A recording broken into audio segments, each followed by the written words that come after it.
फिरोजाबाद पूर्व वन मंत्री रघुवर वर्मा की 80 करोड़ की जमीन हड़पने के लिए बनाई फर्जी वसीयत। शेखावाद के पूर्व विधायक ओम प्रकाश वर्मा सहित 7 नामों के खिलाफ आगरा सागर थाने में हुआ मामला दर्ज। पीड़ित पक्ष राकेश वर्मा द्वारा बुलाई गई प्रेस वार्ता और लगाई गई न्याय की गुहार। पीड़ित पक्ष राकेश वर्मा के समर्थन में आए वर्तमान शेखावाद विधायक मुकेश वर्मा। फिरोजाबाद से वीडियो रिपोर्ट के लिए बेस्ट इंडिया न्यूज़ से रामेंद्र पाल सिंह। कभी आए हैं आप, क्या मामला है और किस तरह के वाक़या है? राकेश कुमार वर्मा जी जो हैं, इन्होंने अभी आपको पूरी विस्तार से बताया। परम आदरणीय स्वर्गीय रघुवर वर्मा जी के ये एक्चुअल में वारिस हैं। और सच बात तो ये है कि उन्होंने जनपद फिरोजाबाद में लंबे समय तक राजनीति में तमाम लोगों के हित की है, तमाम मेहनत की और ख़ास तौर से निषाद समाज में उन्होंने बहुत काम किया। जनपद फिरोजाबाद सहित पूरा प्रदेश जानता है कि वो कैबिनेट मंत्री रहे और कैबिनेट मंत्री रहते हुए उन्होंने गरीबों, दलितों, शोषितों का जितना भी हित कर सकते थे किया। उनके एक्सपायर होने के उपरांत एक फर्जी नाती का जो भंडाफोड़ आज हुआ है वो पूरा प्रदेश और जनपद फिरोजाबाद जरूर उसे देखेगा। जो उनकी ज़मीन थी, जो उनका घर था, जो उन्होंने मतलब उनकी जो सारी चीज़ें किस तरह से लोग ले गए और फर्जी नाती बनकर राजनीतिक लाभ भी लिया। एक्चुअल में राकेश वर्मा जी उनके एक्चुअल वारिस हैं। उनकी 2 बहनें थी, उन बहनों के जो पुत्र, बेटा और बेटी वही एक्चुअल वारिस हैं। ये न्यायालय ने भी घोषित किया है और जब न्यायालय ने घोषित कर दिया उसके उपरांत उनके खिलाफ जो एफआईआर हुई है, एफआईआर हुए लगभग 15 दिन हो गए, अभी तक कोई कार्रवाई नहीं हुई। पीड़ित परिवार के सभी लोग माननीय मुख्यमंत्री से लखनऊ मिले, लखनऊ में उन्होंने प्रेस की, आगरा में कमिश्नर से मिले, आगरा में एसएसपी से मिले और दर दर की ठोकर खा रहे हैं। मेरा आपसे यही अनुरोध है आपके माध्यम से कि इन गरीब की मदद किसी तरह से हो और इनके हक और अधिकार इन्हें मिल जाए, यही मुझे कहना था। जो फर्जी वसीयत कराई गई है, लगभग कितने करोड़ की ज़मीन है? ये लगभग 80 करोड़ रुपए की ज़मीन है जो पेपर में निकला है, आप लोगों ने पेपर में पढ़ा होगा। उससे भी अधिक उनकी तमाम चीज़ें थी। घर परिवार में सोना भी होता है, चांदी भी होती है, दुनिया भर की चीज़ें होती हैं। इन्होंने आदरणीय बाबूजी की सारी चीज़ें किस तरह से ले ली, किस तरह से क्या क्या उन्होंने किया, इसकी पूरी जांच भी होनी चाहिए और जिसमें जो भी दोषी हो उसके खिलाफ कड़ी कार्रवाई होनी चाहिए। कि लंबे अरसे से मंत्री जी के नाम का वो प्रयोग कर रहे हैं, तो आज तक आप खामोश क्यों रहे? हमें तो सारी चीज़ मालूम थी भाई। आदरणीय बाबूजी हमारे घर में 40 साल रहे। आदरणीय बाबूजी की वजह से ही हम आज यहाँ पे हैं, आप लोगों के बीच में हैं। और ये मैं ही नहीं, सारे पत्रकार बंधु और आपके परिजन भी इस बात से बिल्कुल रूबरू हैं कि आदरणीय बाबूजी कहाँ रहे, आदरणीय बाबूजी ने किसके लिए क्या किया। ये बात किसी से छिपी नहीं है। कैबिनेट मंत्री रहे, निष्ठावान रहे, ईमानदार रहे, ऐसे व्यक्तित्व के धनी रहे कि पॉलिटिक्स में कभी उनके ऊपर किसी तरह से कोई आंच नहीं उठा पाया। लेकिन जो फर्जीवाड़ा का जो भंडाफोड़ हुआ है, इससे गरीब जनता को सही बात पता चलेगी। बहुत बहुत धन्यवाद। जी, आज प्रेस कॉन्फ्रेंस कर रहे हैं कि आखिर क्या मामला है कि आप लोगों को प्रेस कॉन्फ्रेंस करनी पड़ी? मैं आपके चैनल के माध्यम से प्रदेश के मुख्यमंत्री जी से ये अनुरोध करना चाहती हूँ कि वो आजकल बहुत अच्छी कार्रवाइयाँ कर रहे हैं, वो धन्यवाद के पात्र हैं।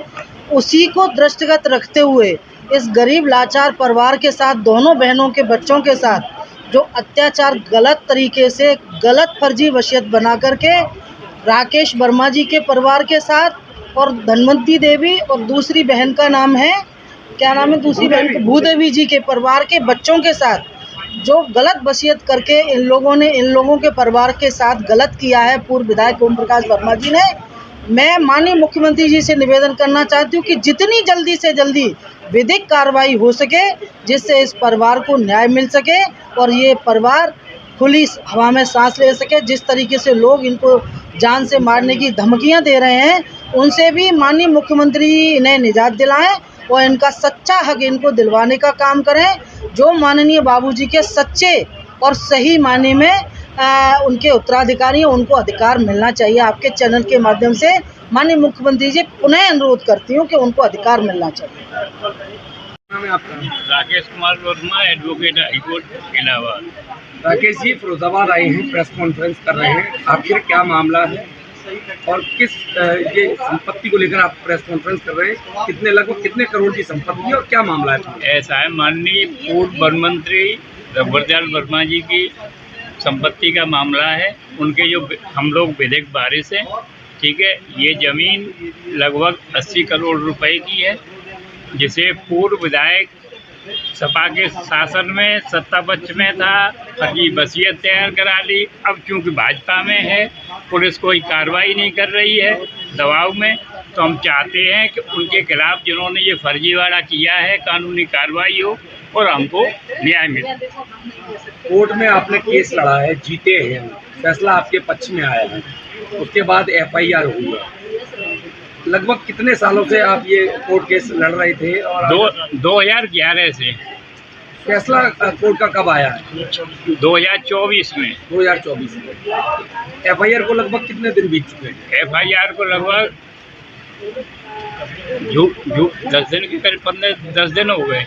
10 दिन हो चुके हैं, लेकिन अभी तक पुलिस ने कार्रवाई नहीं की।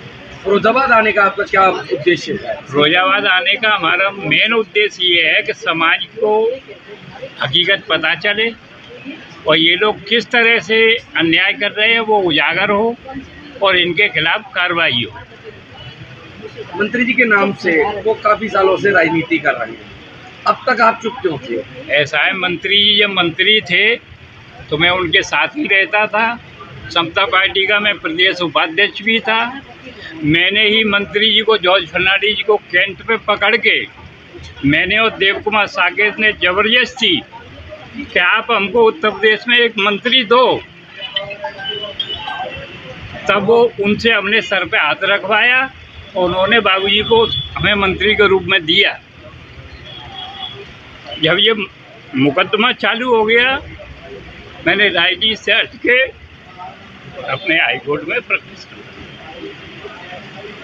फिर 13 साल बाद आपको न्यायालय से न्याय मिला है। 13 साल बाद क्या मानते हैं कि पुलिस की कार्रवाई जो अटक रही है वो किस कारण से मानते हैं? पुलिस की कार्रवाई केवल उसके भाजपा के प्रत्याशी होने की वजह से, भाजपा का वो होने की वजह से अटक रही है और कोई बात नहीं है। किस तरह की मांग है अब आपकी? हमारी ये मांग है कि उनके खिलाफ कार्रवाई हो, कानूनी। और इन पर लगातार राकेश जी पर उनके एक्चुअल बारे से इन पर लगातार दबाव डाल रहे हैं और यहाँ तक कि उन्हें जान से मारने की धमकी दे रहे हैं। बताइए मेरे साथ मौजूद हैं, आपने आज प्रेस कॉन्फ्रेंस की है, कहीं मैं देख रहा हूँ आगरा में भी आपने प्रेस कॉन्फ्रेंस शायद लखनऊ में भी। क्या आप लोग चाहते हैं, मुकदमा उसमें दर्ज किया गया है और इस प्रेस कॉन्फ्रेंस का क्या मायने है, क्या आप चाहते हैं? क्या पूरा मामला जमीन से जुड़ा हुआ है और हम सिर्फ ये चाहते हैं कि पुलिस कानूनी राय से, कानून के अनुसार जो गलत हो उसके साथ। आपने कहा कि इस जमीन को कब्जाने का कई बार प्रयास किया, कौन लोग हैं जो जमीन को कब्जाना चाहते हैं और वो मंत्री जी के क्या लगते हैं? मंत्री जी के तो गांव के मालूम आप, ठीक है। और वो जब ये फर्जी वसीयत बनाई उस समय सत्ता पक्ष में थे, विधायक थे। अब जो पूर्व विधायक है, भाजपा के प्रत्याशी रहे, ठीक है, तो भाजपा में शामिल है तो उसका दुरुपयोग कर रहे हैं सत्ता पक्ष का। ये कार्रवाई कर कौन दुरुपयोग कर रहे हैं? ओम प्रकाश वर्मा विधायक। क्या फर्जी वसीयत ये कब तैयार की गई और इसका कैसे खुलासा हुआ, कैसे सत्यापन हुआ? फर्जी वसीयत जब हमारे पाका 11 में नाम दर्ज हो गए वारसान के तौर पर, तो इन्होंने एक एसडीएम साहब को एप्लीकेशन दी कि हमी को चाचा भतीजे के रूप में, वारिस के रूप में छोड़ आए, ठीक है। वो इनका खारिज हो गया। इन्होंने एक सादा एप्लीकेशन तहसीलदार साहब को दी, ठीक है। उस पर इन्होंने दबाव में क्यों सपा के विधायक थे, सपा की सरकार थी। दबाव में तहसीलदार से आदेश करा दिया कि क्रय विक्रय के पर रोक लगाई जाती है, जबकि इन्हें न्यायालय में बात दायर करना चाहिए था।